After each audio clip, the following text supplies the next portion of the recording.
Hi there, Paul here from Volaticus Films, an aerial production company with an interest in aviation and flight simulation. Hope you're doing well.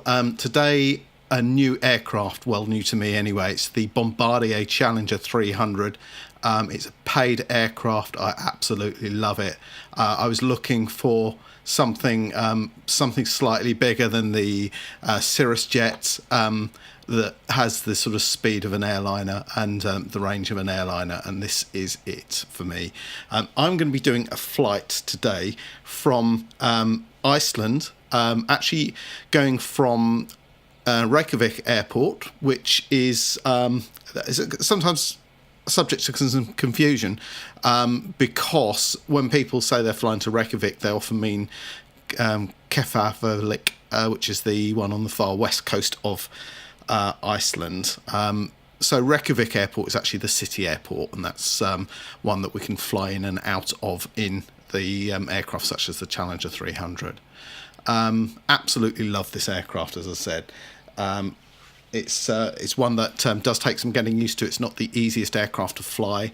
Also, it's one that has it uses the built-in X-plane flight management system, which means it's good news and bad news. It's good news if you're used to that system, but I believe it would benefit from an upgrade if one is forthcoming to give some more capabilities. But let's have a quick look at the route.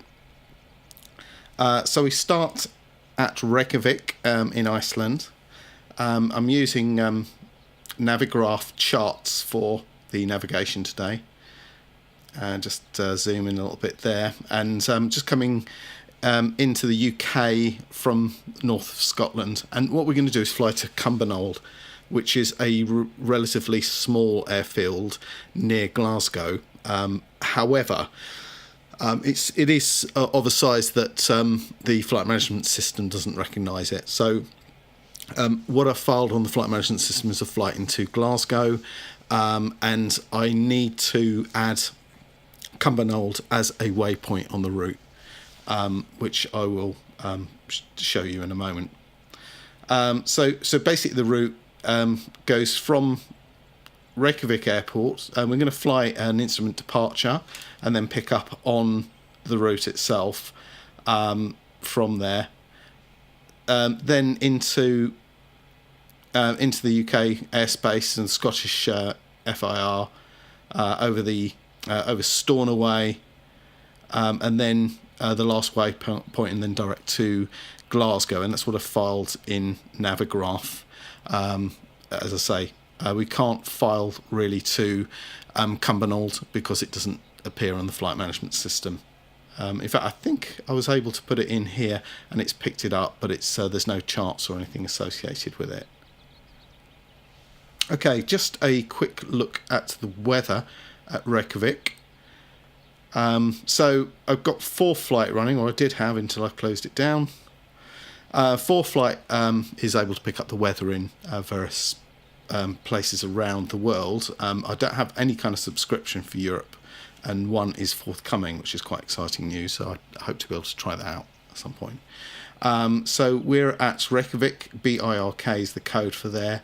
Weather, it's marginal VFR. It's been raining, very light rain, few clouds 1300, scattered 1700, overcast 2400, QNH 1011, and as I say, light rain.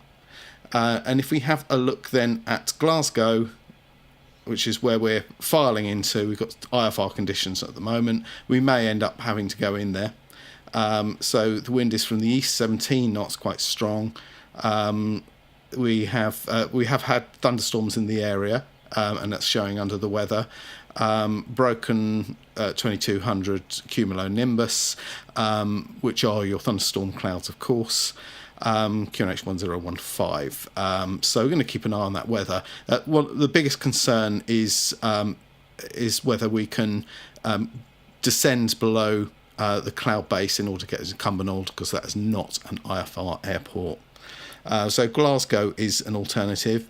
The other alternative is Edinburgh, and Cumbernauld is more or less between the two. At the moment, it's showing actually slightly worse cloud, but no thunderstorms yet.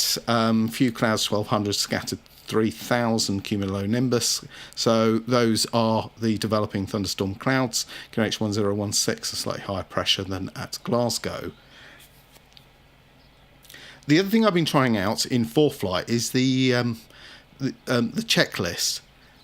So ForeFlight gives you the ability to create a checklist for different aircraft, and I have transferred some of the data from the Challenger 300 checklist into ForeFlight. What I'm going to do, actually I was going to say I was going to reset it, but it's probably best not to, because I have gone through and I have done some of these. So for example, you see ticks next to the items that are complete, and if you look at the Start APU checklist, so it's something I've created from the Challenger 300 documentation, shows it's part complete. If I look at the pre-flight, there's actually no actions there, but that's because the pre-flight is something that you do in accordance with the aircraft itself, and I can show you that in a moment. We're actually on the Start APU page, and what I've done is I took it down really to the point that we're switching batteries on and various lights and things like that, and we're in a position where we're about to start the APU. I then entered some data onto the aircraft flight management system, and I'd like to have a look at that and show you a problem, and that is, and if I just quickly skip to SkyVector, show you Cumbernauld Airport on SkyVector. It is a VFR airport. It's not in the system, so I cannot file into there. We do cross quite near to Cumbernauld on the way in, but what we do get from airport services such as SkyVector planning services is we get a reference to where the airport is relative to various navigational aids, and we can use that to create a custom fix for Cumbernauld. So we can indeed fly to the overhead of Cumbernauld, hopefully breaking through the cloud base by that point, and then be able to cancel IFR, fly in their VFR. One thing to note about Cumbernauld, it's not a long runway. Wasn't really a problem in the Cirrus jet, but is more of an issue with the Challenger 300. It's a much bigger aircraft. It has 8 seats plus 2 crew and some baggage storage as well. It does fly more like an airliner, I'd say, than certainly it's not a light jet. It's a larger executive jet. So, but saying that, it does get into airfields below 3,000 feet. Obviously, not with full people, their bags, dogs, kitchen sinks, and a load of fuel. So you'd have to really plan that very accurately. Okay, let's I'll just give you a little bit of a walk around. So just on the outside of the aircraft at this point, and we have obviously the main service steps open for passengers to board. So that little door at the back there, that's the cargo door.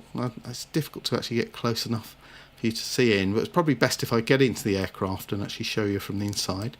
So twin jet aircraft, very powerful, really nice to fly, but it's not easy to fly. And the autopilot and everything takes some getting used to, but it's absolutely stunning aircraft. So we're just parked at the Iceland Air hangar here at Iceland at Rejkavik.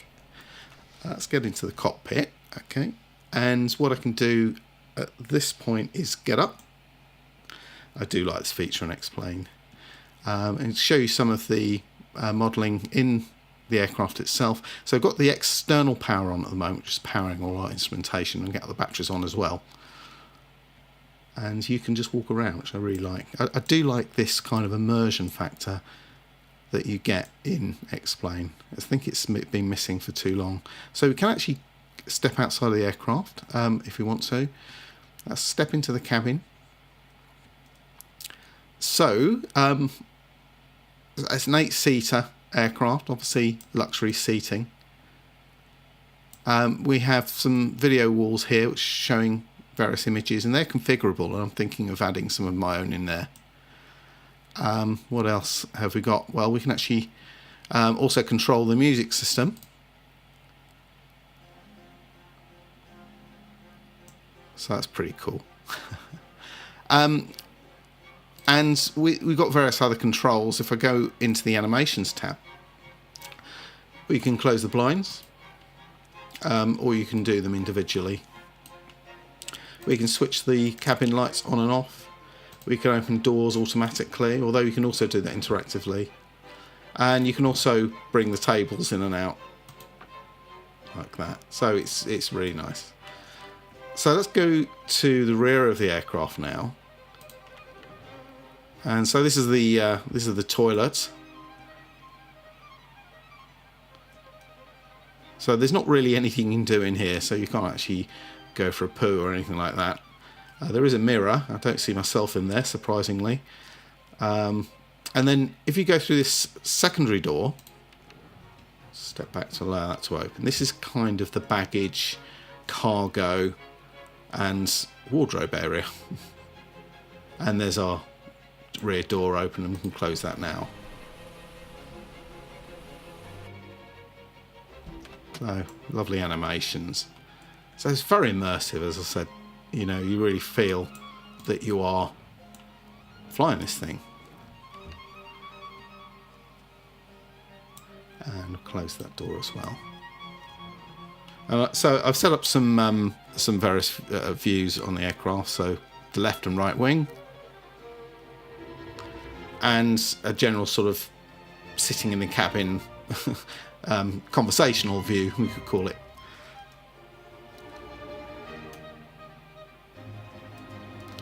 So let's move towards the front. What we'll do, we'll leave the door open. And the only reason for it is because when we start the APU, I just want you to be able to hear the sound. And as you close the door, it more or less blocks it. So normally we'd close it at this point. We can do this from inside the cabin. Just show you that you can actually step outside the aircraft as well. So that's absolutely beautifully modelled. Now, one thing I'm missing here, I've kind of cheated a little bit. I've stepped ahead to show you a position where we're sort of almost ready to go. I've got a couple of things I need to do first, but just to show you from here, and you can actually walk around. It's quite a slow-moving animation.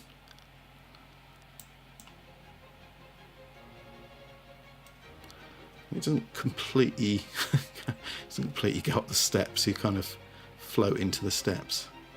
You can imagine sort of getting in here, and then we've got fuses behind the pilot seats, your cockpit lighting, your nose steering tiller, a little drinks holder. That's quite useful for your G&T for the flight. So I'm just going to sit myself now into the captain's seat. What's shown here, it has been raining. You see a kind of simulation of rain on the windshield. It's not brilliant, but it's nicer to have it than not. What other views we've got? So we've got the captain's seat, looking left, looking right, looking at the instruments close up. It's quite a useful one, and also further down for the lighting. And whilst we're there, just to we have the nav lights on. We can also have the option of having a logo light at night. I've got the fasten seatbelt signs are on. Emergency lights are off at the moment. They'll be armed as part of the setup procedure. Landing lights off and taxi lights off at this stage. So that's that view. And then we've got looking out the right window. Really handy if I'm trying to find the airport and it's not on my side. And of course you can then turn the view around and then access some of the instruments on the side. So what I particularly like about this aircraft compared to study level airliners is that I think this is well within the capability of someone who doesn't tend to fly airliners, who wants something as fast and as fun to fly. This is also a lot easier to set up. And talking about that, let's have a look at the FMS. So our route, I've programmed that in from Navigraph. In fact, I used SimBrief actually, so let's just have a look at SimBrief. Just looking at the route and just tally up that with the flight management system. So first is the Echo Lima, and that's put in there, and then direct to Ratsu, and then pick up the November 610 airway to Sierra Tango November. That's Barq Billy, and then the STN, and then Nevis is the final point. And I don't think there's any prizes for guessing which mountain that's near. And then direct to EGPG, that's the ICAO code for Glasgow. But hopefully we won't make it as far as there because we want to go into Cumbernauld. Okay, now so there is one thing missing from here, and it's the Cumbernauld airfield. As I say, we couldn't put that in there. So if I try to type EGPG, which is the code for Cumbernauld, this is not in the database, and that is because the database doesn't have every airfield in its airfields with runways above a certain length. Cumbernauld below 3,000. It could be 3,000 is the limit, I don't know. So we're not going to be able to put that in directly, but what we can do is we can set a fix based on a radial from a VOR, and that's where we turn back to Sky Vector.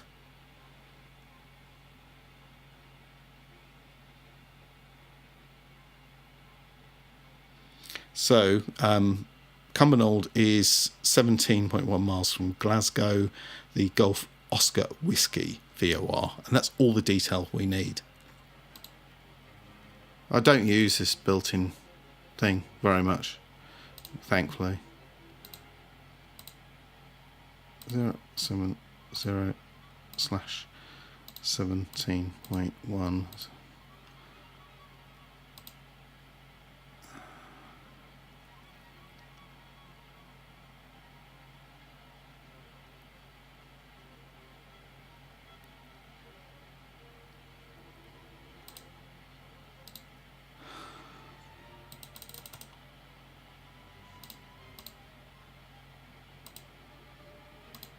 Right, I think that's it. Okay, I think that's going to be it.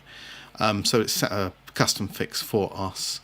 One thing I haven't found on here, which you get on the airlines, is the ability to step through a plan, and that's really quite useful because we'd actually see where that is, but I think it is about right. And if I put, I can sort of test this a little bit. Let's put EGPF, and that's Glasgow, as the next waypoint. Except it's not allowing me to do that. Maybe put it in here.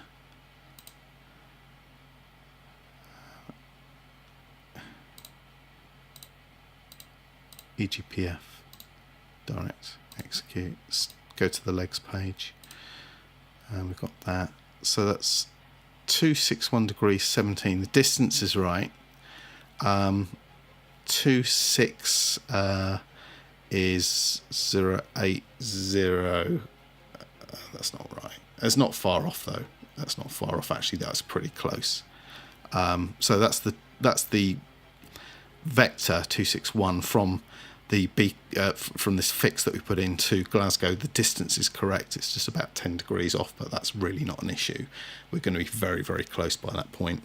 So the plan is to fly via Cumbernauld. We'll check the weather en route to see if it's viable. Prepare for an IFR approach into Glasgow if we need to. Have that all ready, get the weather and everything. Possibly Edinburgh if the thunderstorms develops in Glasgow while we're en route. All things being well, we'll cancel IFR. We'll get into Cumbernauld, no problem. Just switching back to Sky SimBrief. Make sure we've got the right one here, Rejkavik to Cumbernauld. So just a quick look on the fuel. So we've got block fuel 3191 kilograms. That's 3191 kilograms. Let me just close this down a moment and go to this view here. So we are on fuel 3576 per side, giving 7152, which is the exact conversion of 3191. Well, approximate conversion into pounds.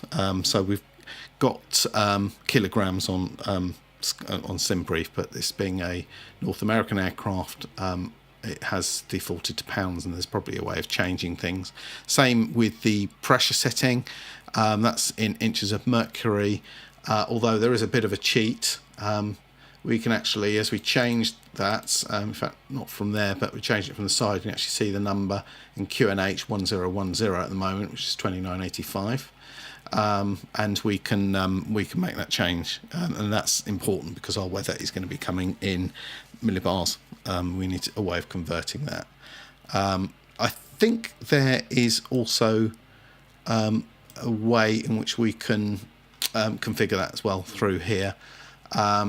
Have a look at the refs, for example.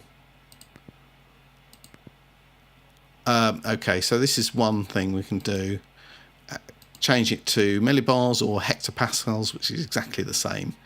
That gives us our European measures, so that's absolutely fine. So let's do that. This refs button actually gives you all of your reference values. It's kind of like a settings thing. So I'm not going to go through all of this. But yeah, crucially your V speeds, V1, VR, V2 never seems to change.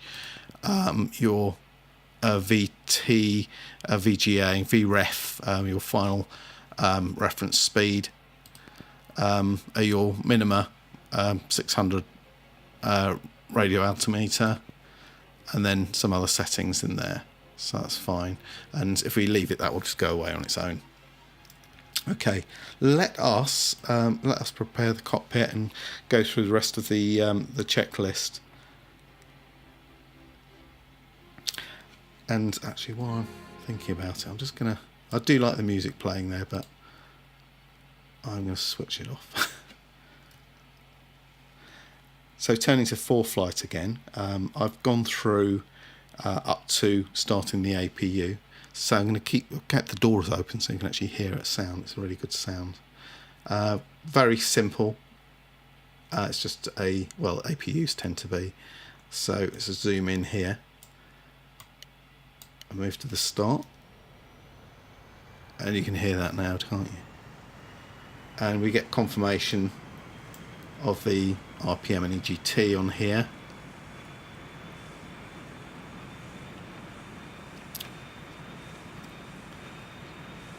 Just let that stabilize, which it is about stable now. That's good.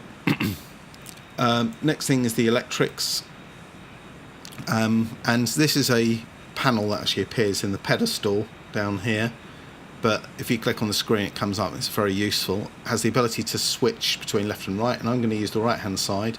We already have the electric screen in view, so let's have a look at that. So it's showing battery voltage 28 volts, temperature, also that we're on external power 28.1. We have the APU running, but that is not providing any power at this point because we have to switch that. So let's do that now. So at the moment we're on external power. Actually keep clicking that to switch on. If you click to turn that off, APU comes online, and we just confirm that there. So we're 27.9 volts, 88 amps provided into the electrical system by the APU. So we are really clear to disconnect the external electrics, but there's no simulation of that. The other thing is, now we've got the APU running, is to set the APU bleed as well, and that'll provide air to the system, the engines and the cabin. So where are we? So that's the electrics checked. So the next thing is the left and right bleeds. So that is back on that panel that we're on. They are off at the moment. That's what they're meant to be. APU bleed on. I've just already switched that on. Cross bleed should be open, so we'll open that now. And air source normal. So this is the air source here, and switch that on. And that's checked. and then the next stage. So O2 masks are not simulated in this. Oxygen quantity, well, this summary page is actually pretty handy for all of that. So oxygen quantity 1200, you get some information about the cabin pressurization, landing altitude, which I'll need to change, the APU, all the details. It's a nice summary of all the systems, in fact. So very useful page, and it's worth keeping on the first officer's side. So I'll assume we check the masks, quantity is okay. Fuel quantity, well, from SimBrief we need about £7,000, and we've got that. Obviously the APU is going to be etching away, as you see. It's going to be etching away on the right hand side, that's what it's feeding from. Standby instruments checked, well, make sure that we have it on. Now, something that's a bit confusing about this cockpit is some of the buttons you click and they appear on, like the APU generator, and some you click and they appear off. And I think the intention behind this, from a design perspective or ergonomic perspective, is that if things are in their normal state, then you won't really see anything other than things like the bus tie. So it's the lights show a slightly unusual state, if that makes sense. So standby instruments only shows you if they're off. So if you don't see anything on there, that means they are on. So what's that referring to? Well, it's these two instruments here. Well, the clock and primarily the artificial horizon, which we also have, of course, on the main information attitude indicator. This is just a backup to that. So we're okay with that. So clock is fine, it shows us the local time in Iceland, 18:11, that's 18:12 now, that's 6:12 in the evening. We can also start a timer if we want to and reset that. NWS is nose wheel steering, that's off, and I'm going to have to read about this. I have no idea why you would switch that off. The first mistake I made was to have that switched off and start taxiing and wonder why I wasn't going anywhere, at least nowhere left or right. Ram air checked and off, and this is down here, I think, so that's fine. Air conditioning bleeds checked and set. Well, we've got all the temperature controls here. I just normally just leave it as is. Pressure panel is on the right, and this is where we can set the landing altitude. Let's just zoom out a little bit. So we'll need to do that let's do that for Glasgow. Go to the airport on ForeFlight. I could be digging this up on Navigraph as well, it's just slightly quicker this way. And just check the elevation, 26 feet. And we can come down, it doesn't do 26, so we'll probably go for 50, which is the minimum, just 50 foot increments. That's absolutely fine. Back to the checklist. Anti-ice. So wing source normal, that's this switch here, and that's onto normal. So that's good. Probes off, and they're off. Windshield heats are ones that we really want to put on there. So I'm going to switch those on at the moment. I'll just get rid of this little guy for the moment. Reversion panel, I have no idea what that is, I need to find out. The emergency lights, arm, that's the middle switch. A bit confusing from this perspective, but there's also an on and an arm setting, so it's the middle one. Left, right, hydraulic brakes on and set. So actually, it does say on, but actually auto is the right setting for those. And then the PTU is a hydraulic pump that deals with the landing gear, and I can show you that. Let's open up that panel again. Of course, I just closed it. We go to the hydraulic page, and I love these diagrams. This is kind of Airbus-esque. Shows you the PTU to the gear, and then the left and right hydraulics. So the right hydraulics dealing with some of the vital controls, of course, and the PTU, and the left dealing with some of the most of the same controls, vital ones, but some of the secondary ones on its own. It's just the way they design it, so it's very clear what's going on. And we also get a pressure readout for the hydraulics, so we can say that's okay. Aux hyd pump is on auto. I should just switch that onto auto, so that's okay. So the hydro panel is the one we just looked at there, and the gust lock is this guy here, and you set that on. It says to set it on at this point. I'm not sure why.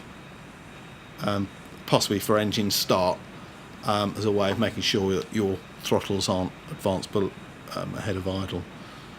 And that's the prepare to start checklist complete. So weather, clearance and FMS is the next stage. So one thing we haven't done yet, as I say, we had a quick look at the weather, haven't set a departure yet for Rejkavik, so we'll do that now. So let's go into the flight management system. And we have, first point is Echo Lima, 5 miles, and then Ratsu. So if we click on departure arrival, so it's only giving us our departure and arrival from Rejkavik. I'm not really sure why that is. Just check the flight plan.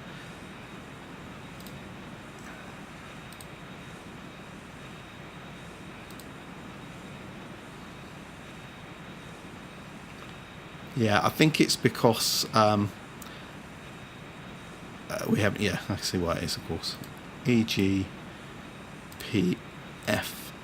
in there.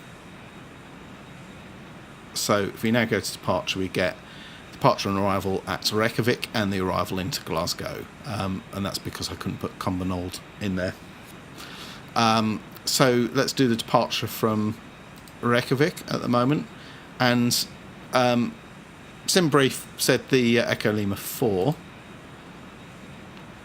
and let's see, let's go to 4 flight to check the weather for Rejkavik, see which runway is likely to be in use, although we will get the ATIS.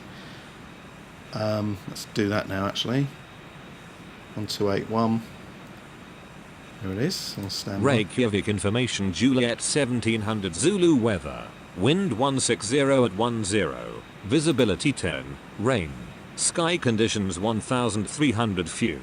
3300 scattered. 6300 overcast. Temperature 11. Dew point 9. Altimeter 2985. Arriving runway 19. Departing runway 19. Advise on initial contact you have Juliet.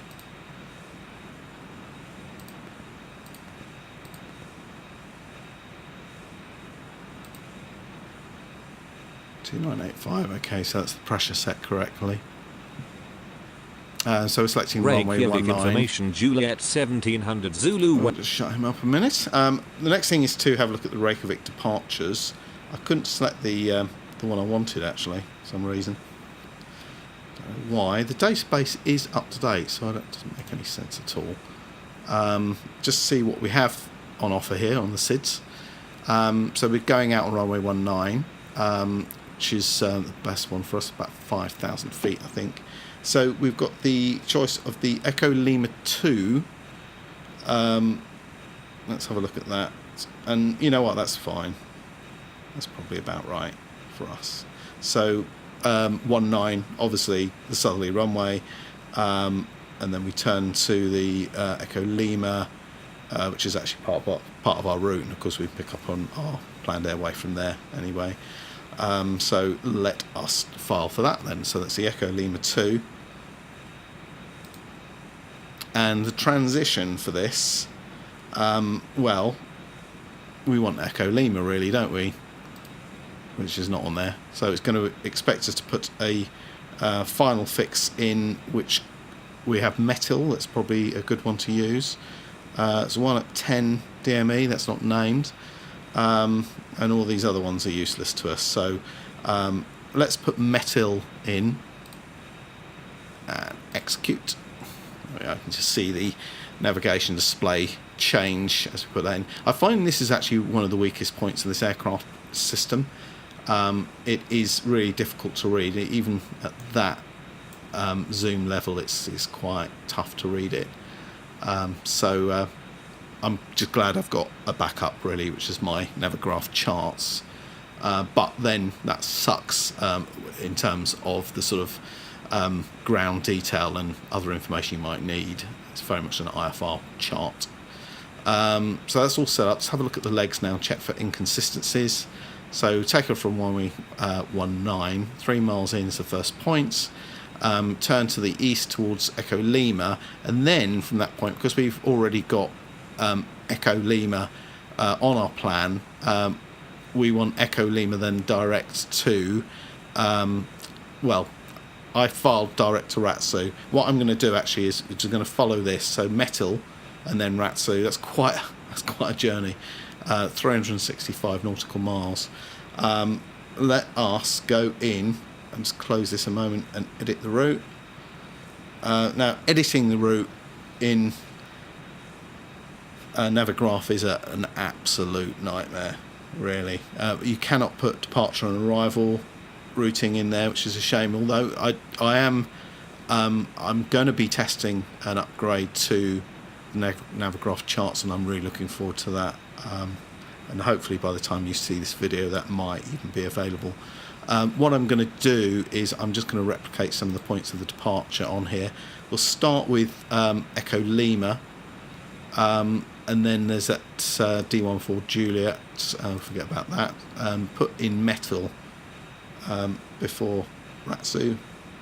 The reason I don't like this very much. Oh, come on. That's possibly a reason. It never seems to do what you want. We don't need DCT in there. We'll put METIL and hope that is a piece of the route and just verify it. That worked. Yeah, it's taken that, I think. If you zoom in, you should see it, and it's there. It is there. So we're kind of not quite on an airway there, but it's probably as near as we're going to get. It could be that we decide to come down to this Victor Mike point and then go direct to Ratsu. Maybe just do that. Let's do it. Victor Mike in there. 62 nautical miles is the nearest one, and then Ratsu. So at least we're following a bit of an airway on the way out. Okay, execute that. Now there's no link between Navigraph and Explain, so let us stick that in there. VM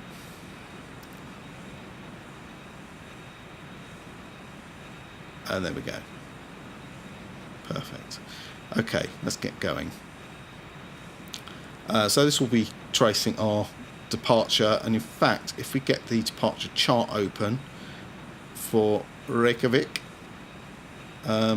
we are not going to. Let's get rid of that. Switch that one on. Close that up, and this may or may not show. Okay, it won't show our position because it's not to scale, so we may as well look at the regular chart for that. But what we will need before any of that will be the Rejkavik ground plan. And if I click that button there, it now shows us at the Iceland Air terminal.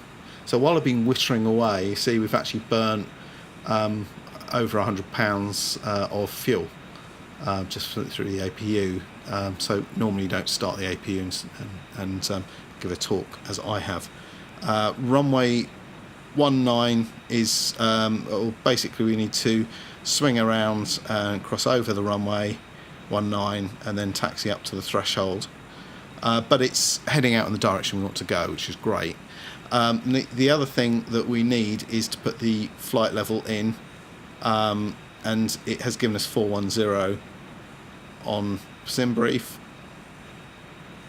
so I'm going to put that in the cruise screen. Okay. And then it populates all of the waypoints. At least it should do.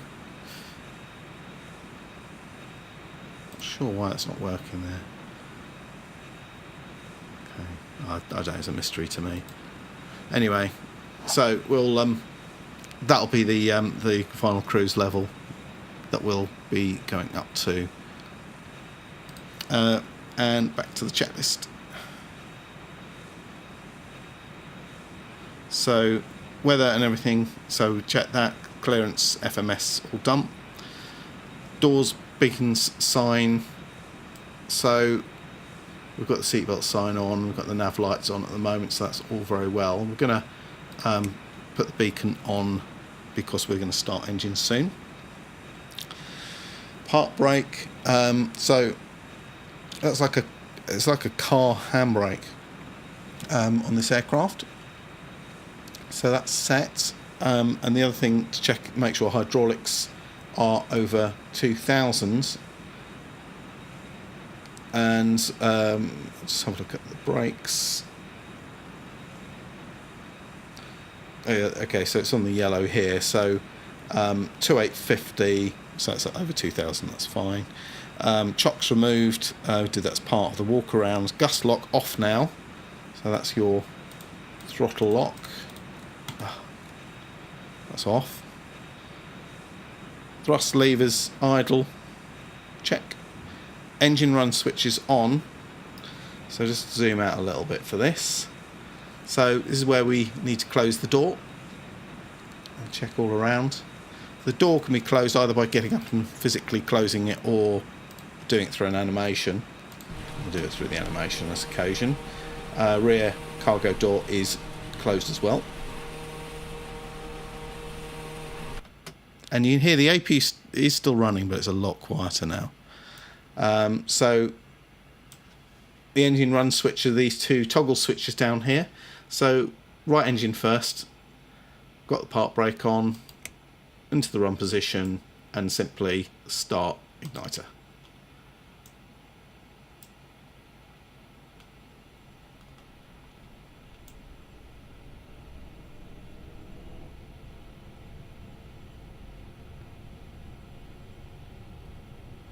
There it goes.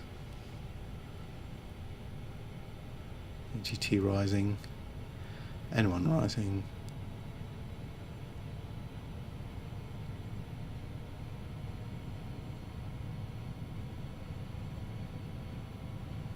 Okay, EGT starting to fall. Okay, that's good. Engine start, so left engine, and start that one.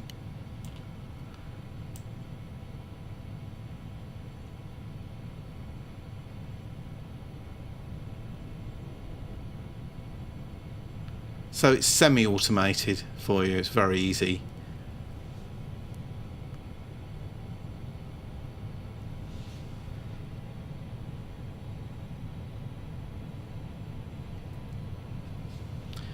Next thing is to make sure your damper's on. Well, there's no indicator on here, on the button, which is over here, all the way over here, but there's a thing in the annunciator saying YD, in green means it's on.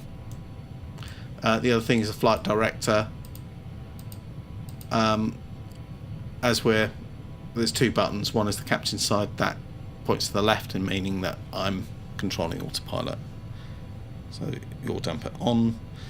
So the next thing is a wing anti-ice check, and I will just bring up this little guy again. So the ice screen now, and just switch on the wing anti-ice, and we can do the engines as well. I'm meant to do this for 2 minutes, I'm not going to bother with that, but meant to check that's running well for 2 minutes.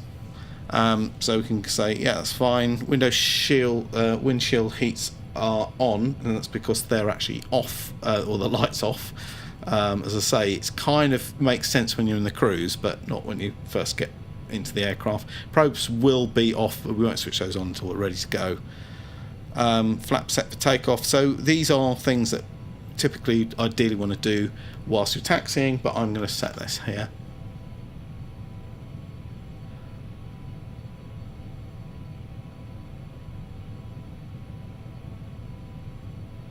Okay.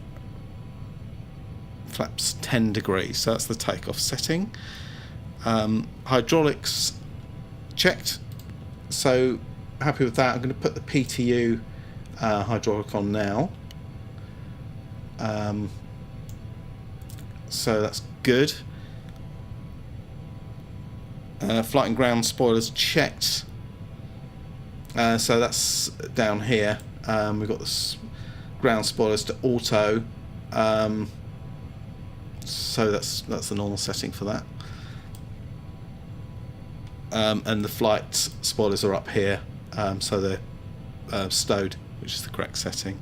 Flight controls checked, so you need the flight screen for that, which is this one here. So banking left, centered, banking right, centered, climbing, descending. So what you're doing is checking that first of all you're getting an indication, also it's correct. Left, rudder, right, actually right and then left, and centered, and then we can kind of combine them all. And typically it's safer to do this whilst you're taxiing, and that's because there's a hydraulic control. There's a chance someone might be in the way, get the head knocked off or cut off depending on where it is. The other thing is the spoilers, and you see, and they're stowed, so you can actually see and make sure, because you cannot actually visually see those spoilers from the cockpit. So that's good. Gear, generators and electrics checked. Okay, so our electrics down here, we've got the buttons on the generators are working correctly, and you can also check that from the electric screen. So let's get that one on, and you can see now our engine generators are working, providing power. So in theory you could turn the APU off, although the checklist actually calls for that after takeoff, so we'll leave it running. Trim set, well, this is I suppose the difference between this and the study level manual. 5.3 is about right, maybe just go a couple of notches. It gives the white arc, really gives the trim normal operating range, so we're at the bottom of that because we're fairly light. Pilot briefing, we're the Echo Lima 2 departure as briefed, and then the route as briefed. So up to V1 we'll stop for anything, and then above V1 we'll take it into the air with a possible return back into Rejkavik if we need to, and that'll be left seat departure. Radar terrain, okay, this feature is not standard on this aircraft, but it's a free download and it shows you some weather. There's a little bit of weather there. It's not going to affect us on the way, but as we get to Scotland I think we're going to see a bit more of that. Anti-ice panel checked and set as required. So we could set the probes at this point, and there's no need for wing and engine anti-icing yet, but we may set that as we approach the freezing point on the departure. Passengers briefed. Hello passengers, please fasten your seatbelts and listen for any instructions. If you've got any questions, come and speak to us in the cabin. There we are.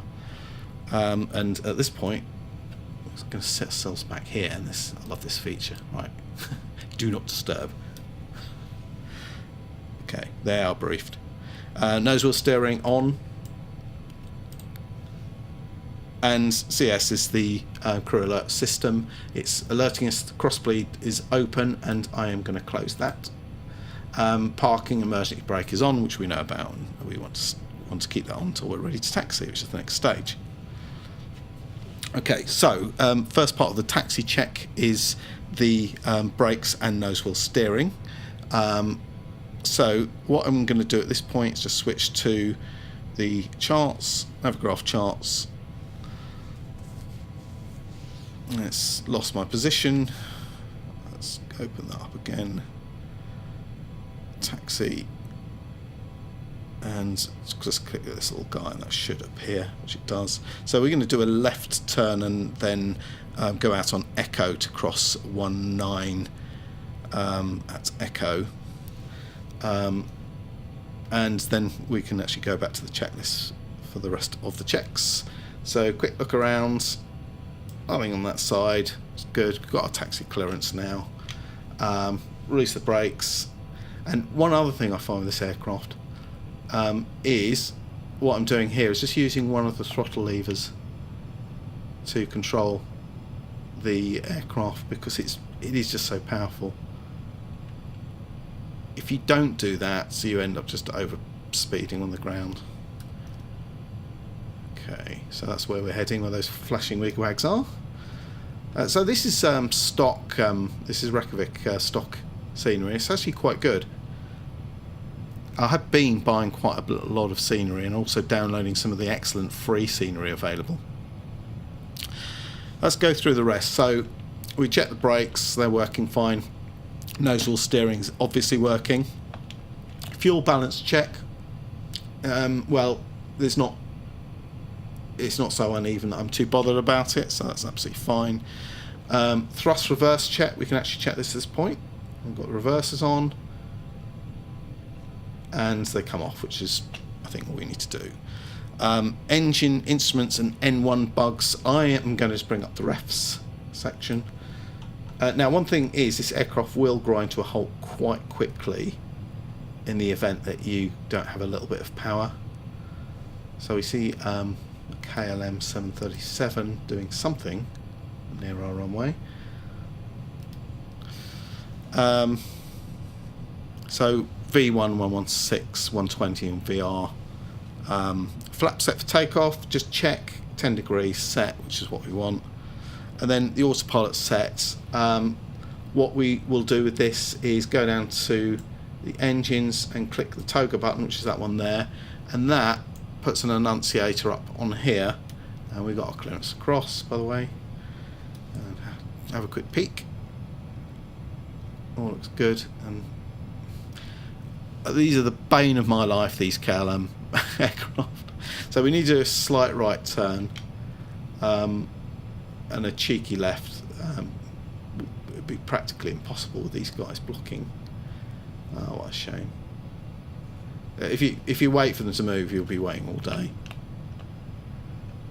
So let me just check where I'm going. Okay, that's fine. I overshot the left turn. I just thought wasn't completely sure what it was, but we're going to do a left turn now. So it's definitely a two-pilot aircraft, this one. So we're crossing back over 0624, and there's a windsock, gives us an idea of the winds. So it's going to be from as we're taking off from the left slightly. So permission to cross granted, thank you. And let's continue the checklist. So takeoff mode is set as required. This next step's a really important one, is the nav source. In other words, when you hit the nav button, what data is using for that, and at the moment it's nav 1, it's now nav 2, and it's now FMS, which is the one we want. Check that. Lateral mode set, so it's actually going to be wings level, takeoff mode, and it will set just about 9 degrees pitch, which is fine. What I normally do is hand fly it until 1,000 feet, and then set that mode, although actually on this departure I'm going to probably invoke it a little before that, and the reason for it is because our departure routing is fairly tight. So we've done that. Vertical speed, vertical mode rather, say it's got 5,000 in here, we'll assume that is what we are going to, what we've been cleared to. So that's good. The vertical mode VNAV, well, that took me a while to work out on this aircraft. There is a kind of hidden trick to get that working, but typically your heights are going to be governed by ATC. So we are not going to worry too much about that. We'll automatically level at 5,000 when it gets there. Now, one thing you really got to be careful of in this aircraft is as you climb out and you end up getting absolutely it's so quickly into overspeeding the aircraft, it's just not amusing. good. It's good in a way. It's a very powerful aircraft. But okay, we're clear to line up. We're going to assume these guys are not here because we've got a typical X-plane congestion situation here. So VNAV mode, we're okay. Out target 5,000 feet for now.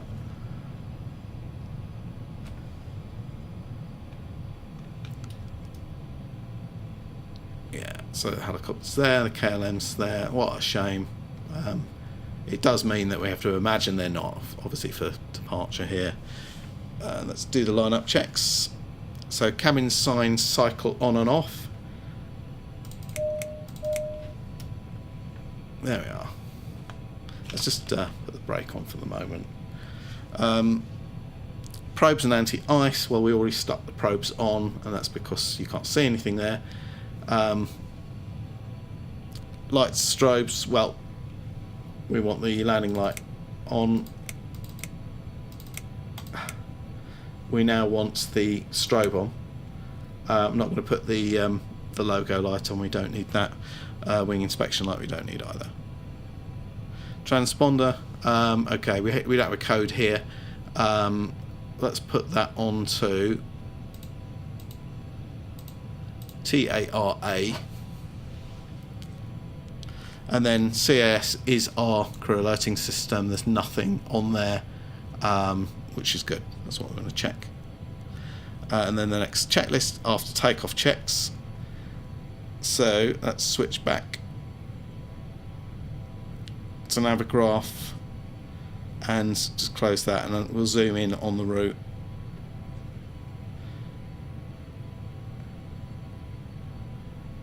And we should be able to track the aircraft as we depart.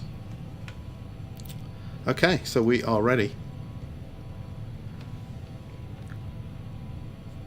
So I'll hold it on the brakes, just bring the throttles up a little bit. Make sure we've got balance. There we go. And then up to the takeoff notch.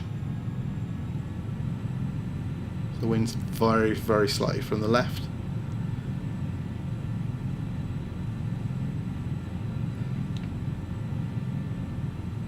Airspeed's alive.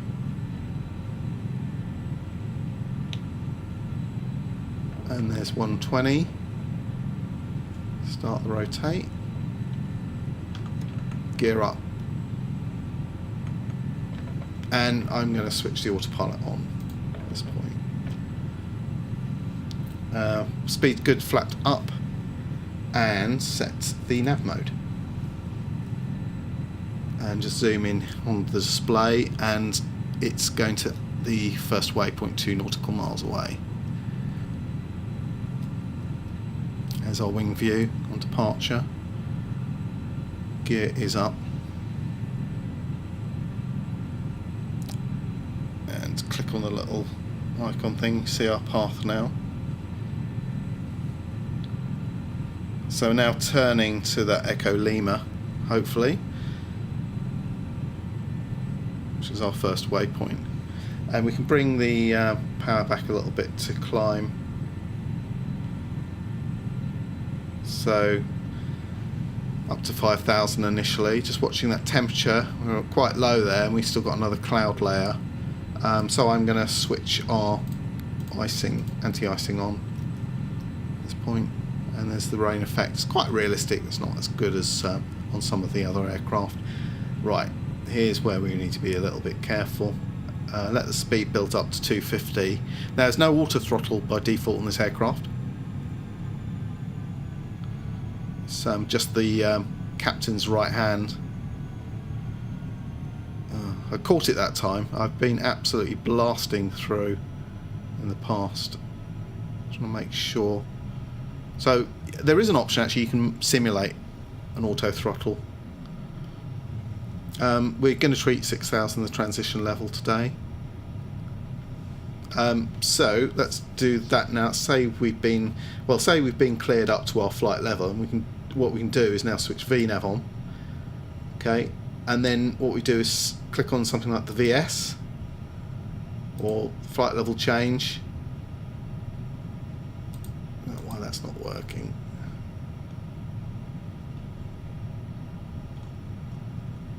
Okay, we'll just do this manually. It's going to show you how this works, but vertical speed, flight level change actually, I'll hold that speed. And it's, for some reason when you do that, it controls the throttles as well, even though the throttles haven't actually changed, which is not very realistic. So alarming climb speed, and we'll put that up to, well, we don't want to go to 40, 41, let's bring it down to say flight level 200, just to simulate a stepped climb. Okay, and also click that little button there, that'll change that to 29.92 standard pressure. And while I think about it, click the refs, and we'll change the units to hectopascal, so that's 1013 now. And the reason for that is obviously as we enter UK airspace, we're going to be getting pressure settings in inches. Right, reason the nose has gone down is because we're in a VNAV mode. It means it's picking up the speeds and heights from the flight management computer. We're above 10,000. It's put the nose down to accelerate to a climb speed of 290, and then it will hold that as a flight level change mode. So it does take some getting used to. Let's switch to do the after takeoff checks. Gear up, check. Flaps up. You don't even see it on there. Anti-ice, well, we're above the cloud now, I don't see anything else to affect, so all of that can come off. Check. Thrust levers climb as required, that's fine. Hydraulic left and right pumps off, and there's a little message there just saying hydraulic pumps not automatic. I think you don't really need to switch them on and off in here if you leave them on auto, but I'm following the checklist. Bleeds transfer as required, so we normally keep the bleeds off for takeoff, but we're going to switch them on now, so air bleeding from the engine, and we can, if we want, we can actually connect the two there. And this point, this is once we transferred that, we can actually disable the APU. Next thing is pressurization checked, and that will be on the summary page. Cabin altitude and the rate 600 feet a minute, and then next thing is APU shutdown as required. Quite happy with that. I can go off.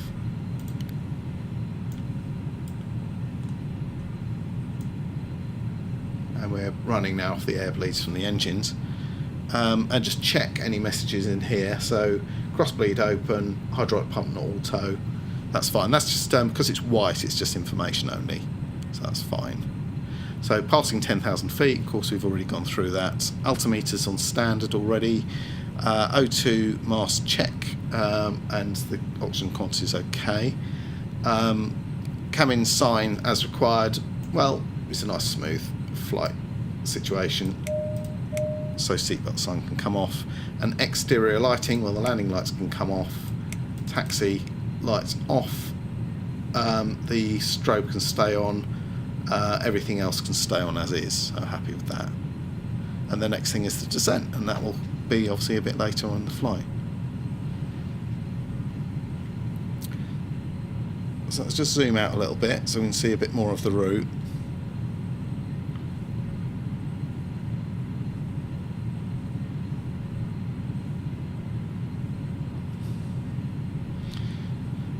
So I'm not going to subject you to watching the whole flight. Well, what I'll do is I'll come back in a bit when we're at cruise level, just before the descent. So see you then.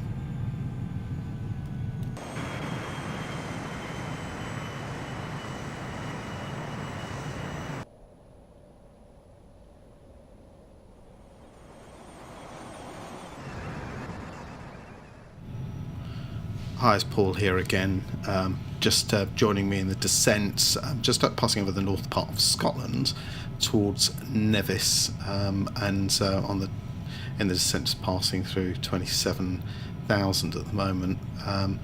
managing the speed. It's quite a fast aircraft, and I do creep into the overspeed region, so I'm just using the spoilers a little bit to manage that at this point.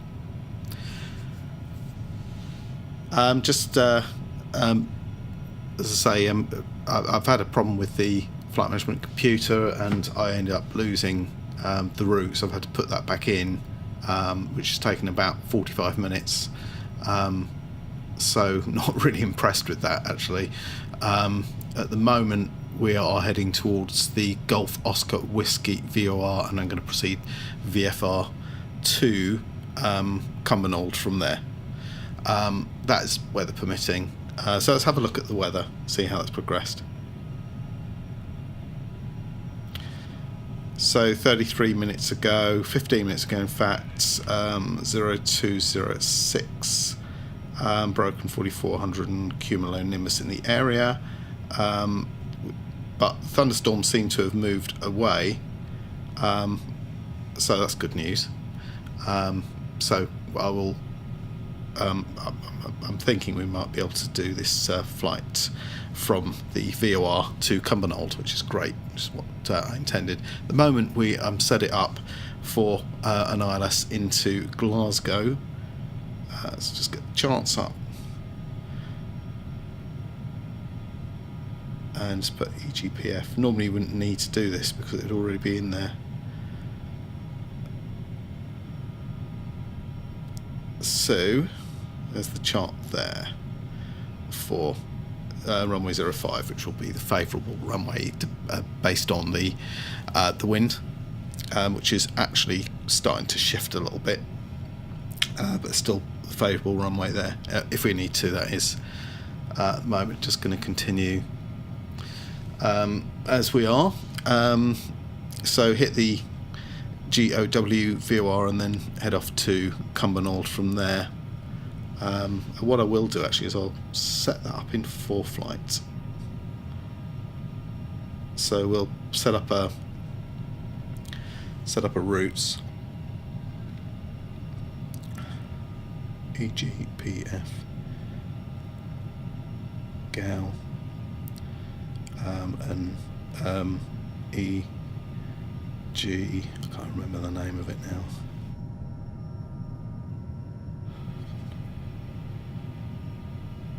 EGPG.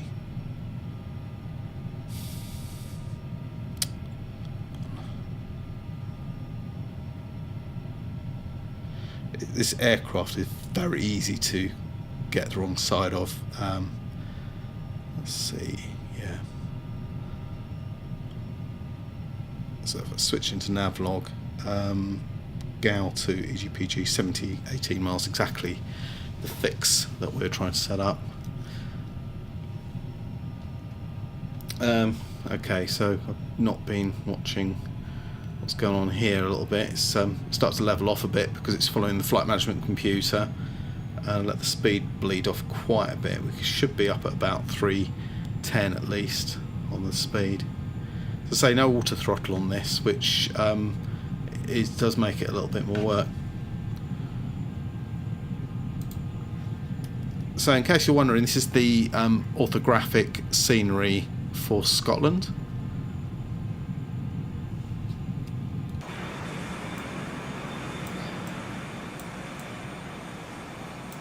That's quite nice. So as you see, we are heading towards a bank of cloud, so we're going to have to just zoom in on this. Temperatures is -23, so it's serious icing risk there, so we will want to get the wings heated up as we get nearer, and the engines.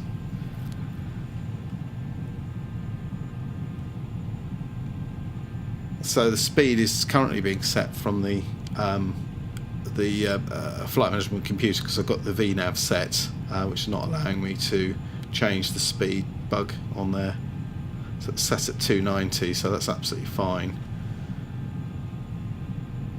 It's funny actually, when you invoke the VNAV, it does sometimes actually take over the throttles even though there's no auto throttle, which is a bit of a bug, I think.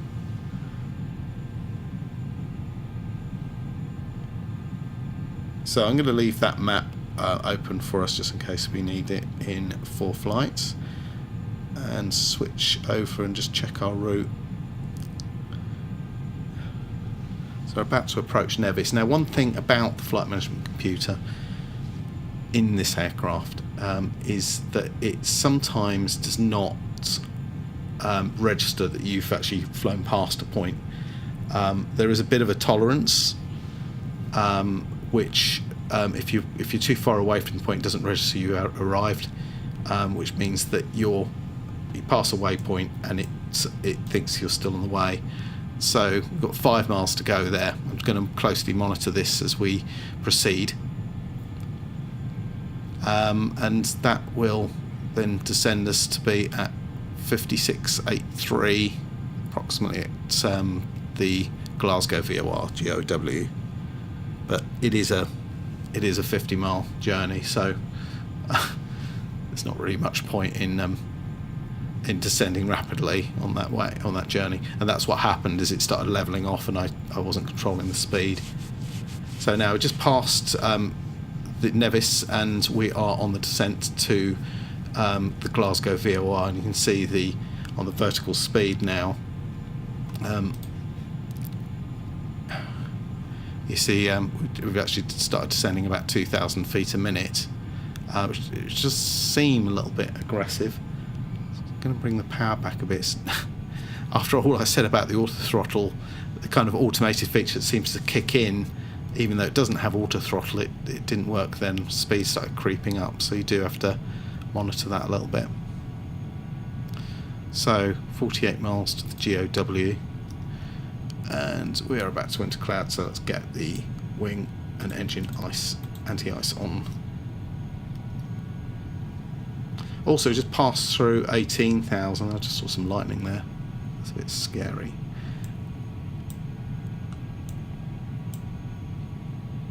Yeah, it looks like, as I said, you have to really zoom in here. We're avoiding a lot of that. You can see the yellow areas on here, and red we don't see any red at the moment, but that's where you'd see some if there was any lightning. And I just realised I'm about to over speed again. Yeah, this is the biggest headache actually, is just managing the speed on this aircraft.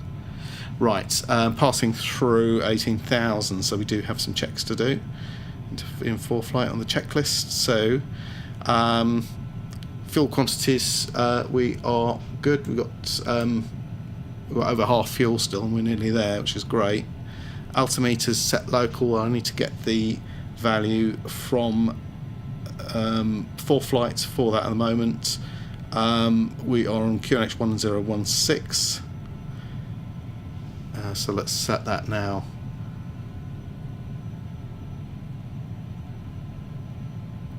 Okay, 1016. Although in the UK we'd still be on flight levels at this point, but we are going to continue the descent down to below that transition altitude, so that would be a reasonable thing to do to now set that local setting.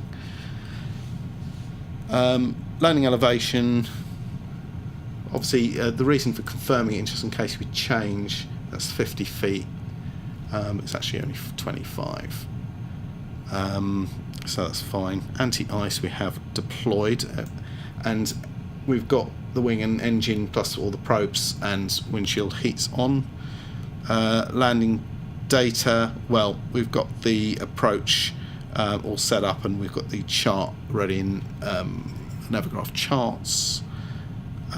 So the briefing will be fly to the VOR and assess the situation from there, and proceed VFR to Cumbernauld if the weather permits.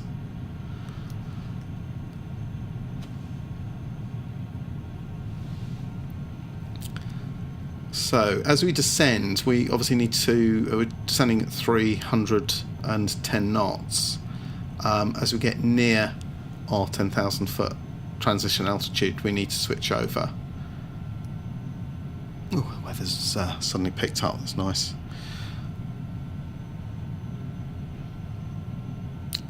So just reviewing the 10,000 foot descent checklist, APU we will leave off for the moment. Bleeds as required, bleeds are on, so we'll just keep those on. Cabin signs, let's get the passenger signs on, and left and right hydraulic pumps that we switched off, and because of the position of the throttles I'll need to click over here, and we'll switch those to auto, not on. And the next checklist will be the descent and landing checklist. So yeah, as we approach the 10,000 foot point, I mean, in theory, our speeds and everything, the heights should be all set up in the flight management computer, and it's programmed to be at 240 by 5683. I'm going to just monitor what it does, because I've had different levels of success with that.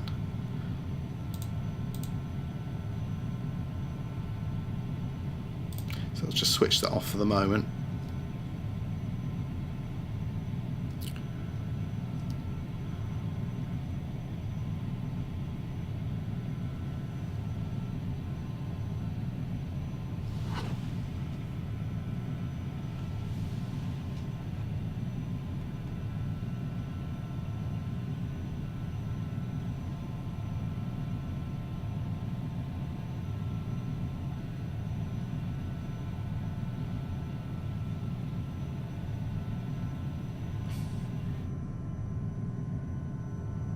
So just aiming towards the Golf Oscar Whiskey VOR, as you can see.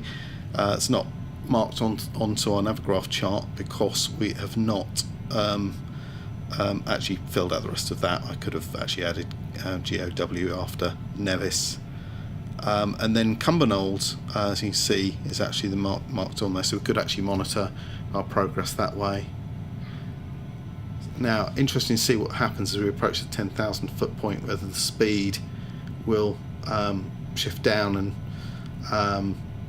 or it's just going to continue as is. I think it's just going to continue. What I'm tempted to do is bring it out of VNAV mode into vertical speed and just reduce the vertical speed a little bit and make sure the engines are on idle, because otherwise we're going to bust through that. It's meant to be 250 below 10,000. Just be informing ATC at this point what we're doing. And what we'll do is, if we approach 250, I can stick in flight level change and then just do this manually.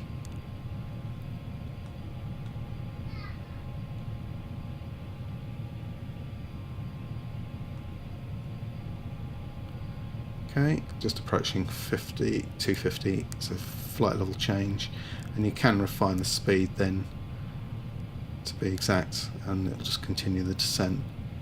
So this is a really, really nice mode. And it looks like the weather's actually pretty nice here now.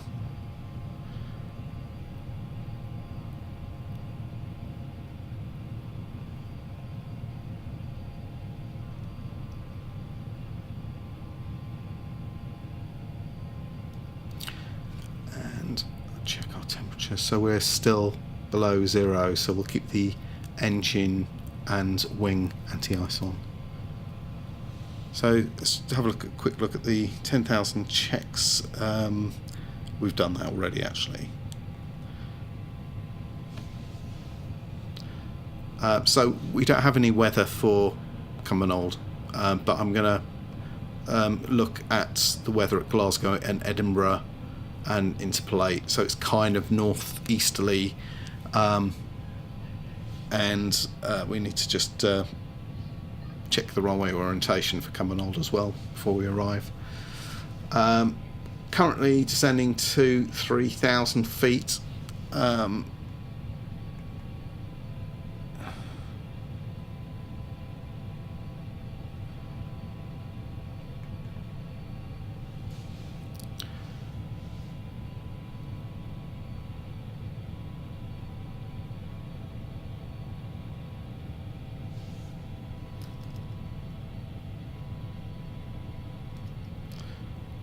Okay, so we're just above 0 now, so engine and wing anti-ice can come off at this point.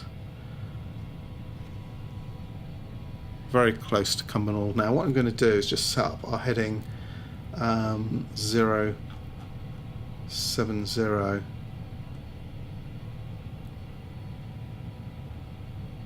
And also we can put the VOR in as well.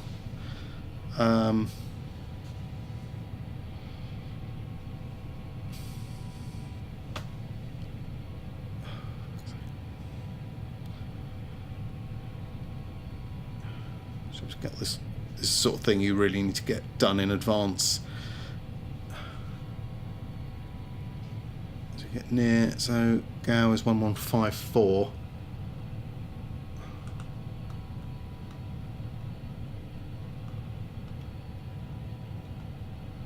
I'll make that active. And then let's go to heading mode.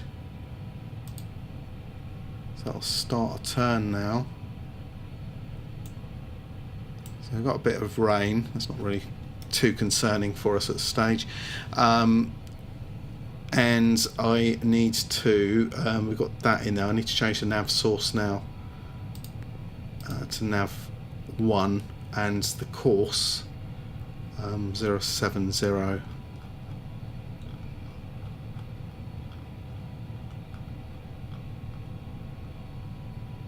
Right, done. Speed's coming back now. I'm just monitoring that. We're going to bring speed down to about 200, I think, for this VFR route. It's not really a very good aircraft for VFR flying.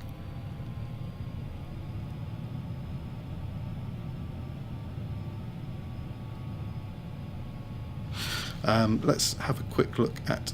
Do we have Sky Vector on there still? Yeah, there we go. Elevation's 350, so we'll do circuit high about 1500, but I'm going to maintain 3000 for the moment. Also, we need to switch landing lights on, and everything else is fine. So it's not brilliant as a VFR aircraft because we don't have fantastic visibility, but it's actually not too bad. Now this, what I'm saying is I absolutely cannot see, hang on a minute, nav, switch nav mode on. I'm on the headings still. What I'm trying to do here is just intercept that VOR, what's the name? Oh, come on.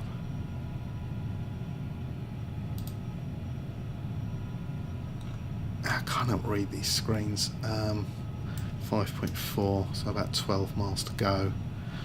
And then the orientation of that runway is 0760826. So we probably want to go do a straight in for 08 if we spot it in time, but I'm going to assume we'll just join in the overhead, and so on that basis let's get down to 23.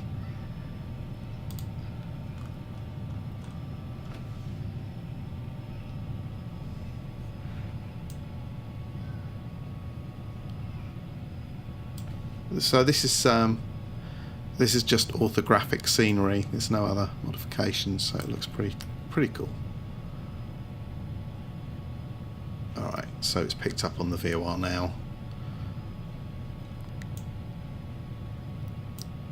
Oh, God, I cannot read this text. 9 miles, okay, so we don't have far to go now. Start bringing the speed back and we'll come back to about 180 or so. Stage of flap and I think gear down as well. Gear down at this point, and let's go through the landing checks while I think about it. Wrong screen. Landing gear down, lights on, flaps. You can bring those in now.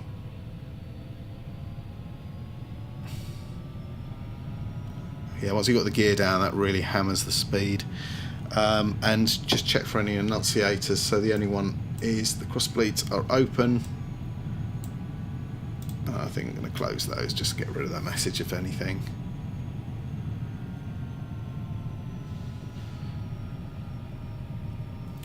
So the plan at the moment is to go into the overhead, and I think I can see a runway.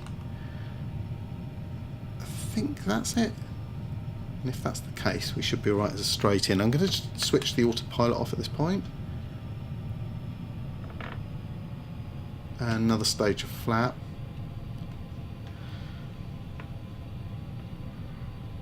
So this is going to be a bit challenging. We need to really nail the speed for the approach here. 2 stages of flaps in. I will leave the final stage until we're really near. So it's a little bit wet here today. In and out of rain showers, which is exactly what we'd expect around thunderstorms, of course. So we can use some speed brakes as well, just to bring the speed down a bit. There it is. So it's about right. Let's bring the final stage of flaps in now.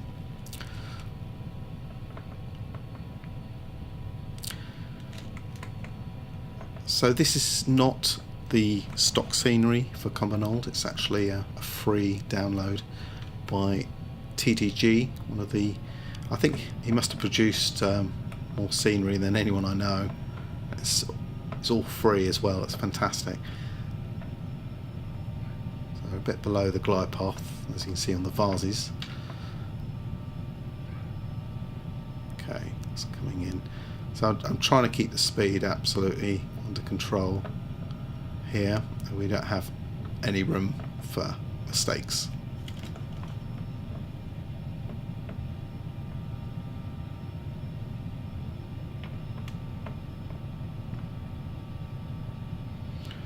So the wind more or less down the runway, which helps.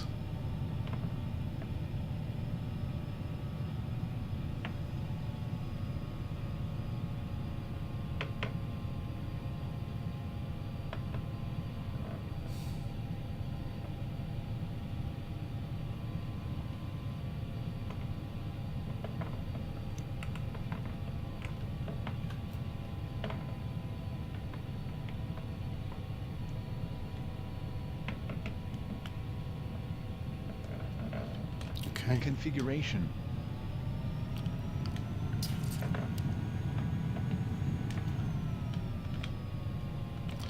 Wow.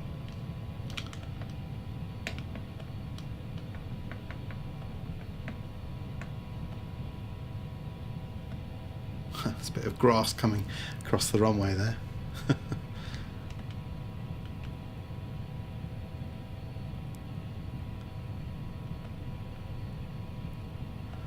See where we're going to park this baby. So I think there's the scene is really good. So I've never seen this before actually. I just saw the stock, which is okay, but this is much better, of course. So let's just turn around and we'll find somewhere to park it. It's not really a proper place to turn here. Again, I'm using one engine here. It's just way too aggressive with 2. Alright. And in fact what you can do at this point is close one of the engines down. Let's close the left engine down, save a little bit of fuel, and then just leaves us to control the aircraft with the right engine.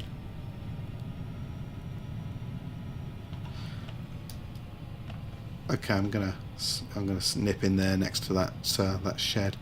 It is a big aircraft, so I've got to be a little bit careful. Or actually, maybe I can. Yeah, there's a turn there. Actually, let's do that and get in front of that bigger hangar. So we can start the after landing checks now.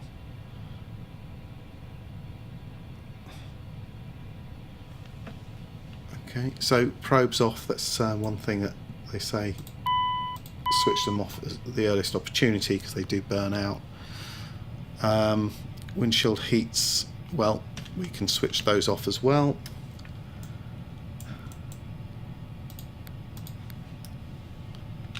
Let's do a turn. That's why you need 2 crew really.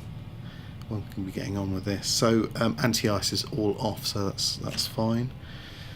Flaps are already up. lights and strobes as required. Well, we need to switch the landing lights off, taxi light on, landing light off. Wasn't much of a taxi, of course. So I'm going to drive into the hangar, I think, as it was the doors open. Switch this daft thing off. So you notice that you do need a bit more power when you switch the other engine off. There's obviously some residual power even when it's idling, which when obviously you turn the engine off, you're not getting that. Probably need some assistance here. I'm sure it's not encouraged to do this, but there, no one's there, so no speaking English. I'm going to switch the flight director off as well. Lights and strobes as required. Okay, and the final one's the transponder. Switch that off as well.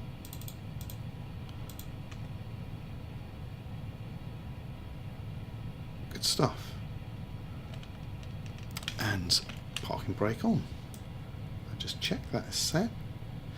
And then our closing down procedure. So if external power is available, we'll switch it on. Switch it on, and it's always available. It's I think the power thing follows the aircraft. Brakes are set. Nose wheel steering off. Engine bleeds off. Engine run switches off. Now we haven't got the AP on yet. Let's get that on. Managed to miss that. That's only for air because we have our ground electric, so we can actually switch the engines off now. Right engine. Anti-ice is all off. Left and right hydraulics.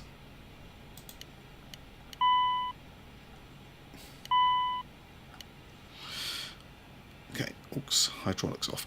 Gas lock is in. Cockpit lighting reset for day. Okay, don't worry about that.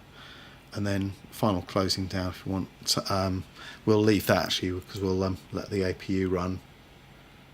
I probably will get told off for parking aircraft in a hangar and leaving the APU running. But what we can do now is open the door, and we can either do this through this animation thing, or we can just simply get up and go and open it manually. Just open these up. Same here. Just click to open it. Opens the door and the privacy blind.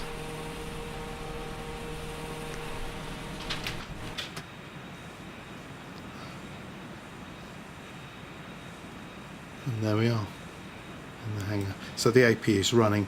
As I say, that will provide air for the air conditioning, and then we can close that down if we don't need that. So let's just go back into the cockpit and do the final shutdown. So APU, simply just switch that off, and you hear that closing down now.